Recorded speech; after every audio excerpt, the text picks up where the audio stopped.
அன்பு உறவுகளுக்கு வணக்கம். வான் சிறப்பு என்னும் அதிகாரத்தில் 20வது குறளை பார்ப்போம். நீரின்று அமையாது உலகெனின் யார் யார்க்கும் வானின்று அமையாது ஒழுக்கு. இந்த உலகம் நீரினால் அமைய பெற்றது. நீர் இல்லை என்றால் இந்த உலகம் இல்லை. அப்படிப்பட்ட இந்த உலகிற்கு நீர் எந்த வகையில் கிடைக்கப் பெறுகிறது? நீர் வானிலிருந்து பெய்யக்கூடிய மழையின் வாயிலாக பெறுகின்றோம். ஆனால் ஒருவேளை அவ்வாறு அந்த பெய்யக்கூடிய மழையானது பொய்த்து போனால், தன்னுடைய இயல்பான அந்த செயலை செய்யாது போனால் என்ன ஆகும்?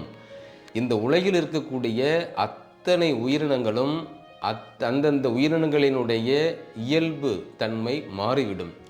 அதனுடைய ஒழுக்க நெறிகள் மீறப்படும்.